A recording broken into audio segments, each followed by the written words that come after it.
नमस्कार विद्यार्थी मित्रांनो, आज आपण वर्ग 7वीचा 12वा पाठ सलाम नमस्ते बघणार आहोत। सुधा मूर्ती या पाठाच्या लेखिका आहेत। 1950 मध्ये त्यांचा जन्म झाला होता। प्रसिद्ध लेखिका आहेत त्या। वाईज अँड अदरवाईज, सामान्यातले असामान्य, अस्तित्व, आजीच्या पोतडीतल्या गोष्टी, आयुष्याचे धडे गिरवताना, बकुळा, गोष्टी माणसांच्या इत्यादी त्यांची पुस्तके प्रसिद्ध आहेत। प्रस्तुत जो पाठ आहे तो पुण्यभूमी भारत या कथासंग्रहातून घेतला आहे। सुधा मूर्ती यांच्या मूळ इंग्रजी कथासंग्रहाचा मराठी अनुवाद लीना सोहोनी यांनी केलेला आहे। म्हणजे सुधा मूर्ती यांचा जो इंग्रजी मूळ कथासंग्रह इंग्रजीमध्ये त्यांनी लिहिलेले आहेत ह्या कथा, आणि त्याचा मराठी अनुवाद लीना सोहोनी या लेखिकेने केलेला आहे। तर हा जो पाठ आहे या पाठामध्ये अत्यंत गरीब परिस्थिती असूनही माणुसकी, प्रामाणिकपणा, कष्टाळू वृत्ती, दुसऱ्यांच्या दुःखाविषयीची जाणीव इत्यादी गुण शेख मोहम्मद व त्याची मृत्यूच्या दारात उभी असलेली बहीण जुबेदा यांच्या ठायी दिसून येतात। प्रस्तुत पाठात लेखिकेने अत्यंत हृदयस्पर्शी वर्णन केलेले आहे। म्हणजे हा जो पाठ आहे याच्या पाठामधला जो एक व्यक्तिरेखा आहे शेख मोहम्मद नावाची, आणि त्याची बहीण आहे जी मृत्यूच्या दारात उभी असते। म्हणजे तिला कॅन्सरसारख्या भयंकर आजाराने ग्रासलेलं असते। तिला माहीत असते की आपण काही दिवसांमध्ये आपला मृत्यू होणार आहे, पण तरीसुद्धा माणुसकी, प्रामाणिकपणा, कष्टाळू वृत्ती, दुसऱ्याच्या दुःखाविषयीची जाणीव त्या दोघांच्या ठिकाणी कशी असते त्याचं अत्यंत हृदयस्पर्शी, मनाला स्पर्श करणारी अशी ही गोष्ट आहे, आणि ती लेखिकेने अत्यंत सुंदर शब्दांमध्ये या पाठातून आपल्याला वर्णन करून सांगितलेली आहे। तर आता आपण बघणार आहोत पाठ। शेख मोहम्मदचं एक छोटंसं दुकान होतं। तो वह्यांची किरकोळीनं विक्री करायचा। दरवर्षी जून महिन्यात मी त्याच्याकडून मोठ्या संख्येनं वह्या विकत घेत असे। आम्ही त्या झोपडपट्टीतील शाळकरी मुलांमध्ये वाटत असू। त्याचं दुकान आमच्या ऑफिसच्या जवळच होतं। दुकानाची जागा भाड्याची होती। शेख मोहम्मद फार संकोची स्वभावाचा होता। तो वह्या आणून आमच्याकडे पोचवायचा। आमचा चेक तयार झाला की आम्ही त्याला तसं कळवायचो, मग तो येऊन चेक घेऊन जायचा।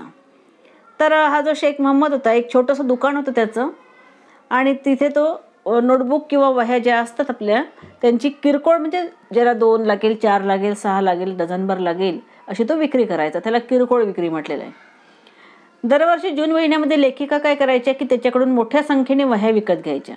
बऱ्याच 10 डझन, 8-15 डझन अशा। कशासाठी? तर झोपडपट्टीतली जी शाळकरी मुलं असायची गरीब कुटुंबातली, त्या मुलांना त्या मोफत वाटायच्या लेखिका। एक समाज कार्य म्हणून त्या ते काम करायच्या। आता त्याचं जे दुकान होतं शेख मोहम्मदचं, ते लेखिकेच्या अगदी ऑफिसच्या जवळच होतं, आणि दुकानाची जी जागा होती ती भाड्याची होती त्याची, म्हणजे भाड्याने घेतलेली जागा होती ती। शेख मोहम्मद जो होता तो स्वभावाने फार संकोची कशाला म्हणतात की एकदम मोकळेपणाने न बोलणारा किंवा जास्त न बोलणारा व्यक्ती। तर असा तो संकोची स्वभावाचा होता। शेख मोहम्मदच्या स्वभावाची वैशिष्ट्ये कोणती असा प्रश्न तुम्हाला आहे नंतर। त्यातला हा एक स्वभाव वैशिष्ट्य लक्षात ठेवायचं की तो संकोची होता, कमी बोलणारा, मोजकं बोलणारा, मोकळेपणाने जास्त न बोलणारा। तर तो वह्या आणून लेखिकेकडे पोहोचून द्यायचा ऑफिसमध्ये, आणि मग त्याचा चेक लिहायच्या। त्या समाज कार्य करणारच त्यांचं ऑफिस होतं, आणि त्यातून चेक तयार झाला की त्याला कळवायच्या की तुझा चेक घेऊन जा।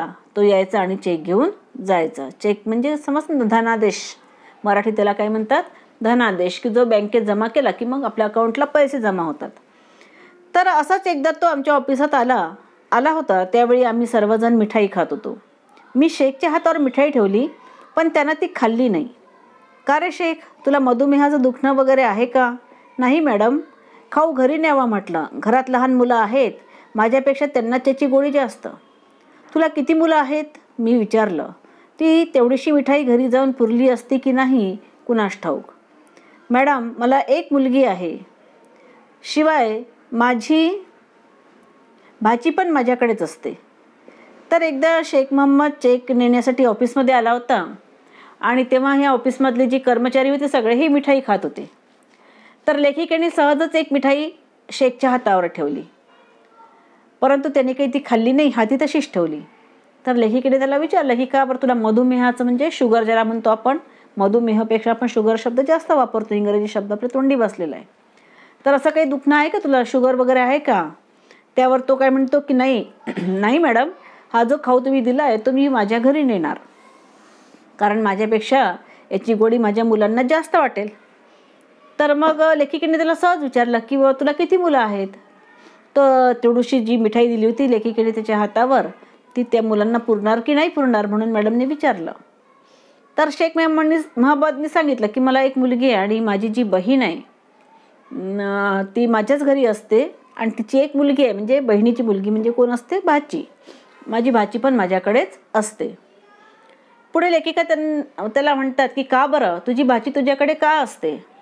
माझी बहीण जुबेदा विधवा आहे आणि ती आमच्याकडेच राहते. मला ते ऐकून शेखबद्दल वाईट वाटलं. तो एक छोटा दुकानदार होता, तो काही खूप कमवत नव्हता, त्यामुळे त्याच्या कुटुंबाविषयी आणखी माहिती काढावीशी मला वाटली. जुबेदा काय करते? ती उत्तम शिवणकाम करते. ती आणि माझी बायको अशा दोघीजणी मिळून घरी शिवणाचा व्यवसाय करतात. अल्लाची मेहरबानी आहे, आमचं छोटंसं भाड्याचं घर आहे, आम्ही समाधानी आहोत. त्याचं ते उत्तर माझ्या हृदयाला स्पर्श करून गेलं.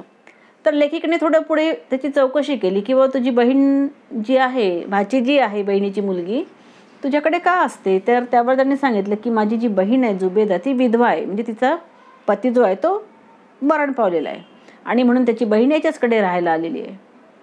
तर लेखिकेला वाईट वाटलं की बा हा एक छोटासा दुकानदार आहे, दुकानही भाड्याचंच आहे, कमाई काही एवढी जास्त नाही आहे त्याची, खूप काही कमवत नाही, आणि याचंही कुटुंब सांभाळायचं, बायको आणि मुलगा, आणि ती बहिणीलाही सांभाळायचं, तिच्या मुलीलाही सांभाळायचं. आणि म्हणून मग लेखिकेने थोडं आणखी त्याला विचारलं की मग जुबेदा तुझ्याकडे राहते तर ती काय करते? तर त्याने सांगितलं की ती उत्तम शिवणकाम करते, कपडे शिवते. ती माझी बायको आणि ती दोघी मिळून घरी शिवणाचा व्यवसाय करतात, कपडे शिवतात त्या, आणि अल्लाची मेहरबानी आहे आमच्यावर, म्हणजे देवाची कृपा आहे. अल्ला म्हणजे मॉमेडियन लोकांचा देव, ते कुणाला म्हणतात? अल्लाला म्हणतात. अल्लाची कृपा आहे की आमचं छोटंसं घर आहे, ते पण भाड्याचंच आहे, परंतु तरीसुद्धा आम्ही समाधानी आहोत, सुखी आहोत. त्याचं ते जे उत्तर होतं ते लेखिकेच्या हृदयाला स्पर्श करून गेलं. कारण की आज आपण बघतो की जगात कितीतरी श्रीमंत गडगंज संपत्ती असणारे लोक आहेत, तरीसुद्धा त्यांना समाधान नाही आहे, समाधानी नाही ते. अनेक प्रकारच्या चिंता, काळजी, दुःख, लोभ, मोह, दुसऱ्याची आणखी पैसा मिळवण्याची इच्छा, यामुळे कितीही घरी संपत्ती असणारे लोक आहे की जे समाधानी नाही. परंतु हा शेख मोहम्मद जो आहे तो मात्र म्हणजे कमाई कमी असूनही आणि घरातले लोक जास्त असूनही तो म्हणतो की मी समाधानी आहे, माझ्यावर अल्लाची मेहरबानी आहे. म्हणजे माणसाच्या जीवनात समाधान जे आहे ते आपल्या मान्यावर आहे.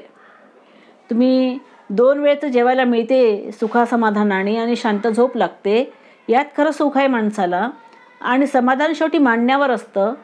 आपल्याकडे कितीही संपत्ती असली आणि तरीही ती अपेक्षा अधिक मिळवण्याचा हव्यास जर आपल्याला असेल तर मग आपण जीवनात कधी समाधानी राहू शकत नाही. म्हणून जी परिस्थिती आहे त्या परिस्थितीमध्ये आनंदाने जगायला आपण शिकलं पाहिजे, त्यात समाधान मानायला आपण शिकलं पाहिजे.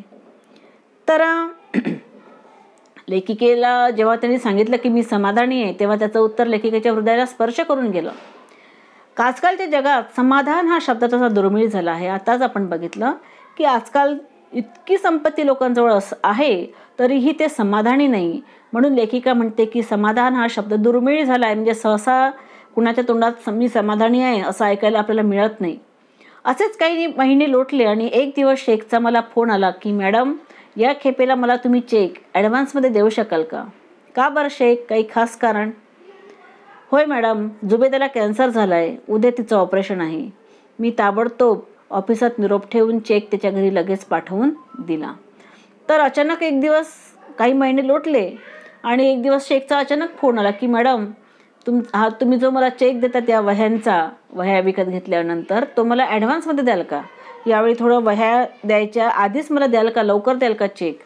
तर लेखिकेने विचारलं की का बरं, काय खास कारण आहे का, काही पैशाचं काम आहे का? तर म्हणाला की होय मॅडम, माझी जी बहीण आहे जुबेदा, तिला कॅन्सर झालेला आहे आणि उद्या तिचं ऑपरेशन आहे. पहा, आधीच परिस्थिती गरिबीची, भाड्याचं घर, भाड्याचं दुकान, शिवणकाम करून दुकान चालवून पोट भरतात दोघंही, बहीण भाऊ आणि बायको त्याची, आणि त्यातही आणखी एक भर पडली. कोणती?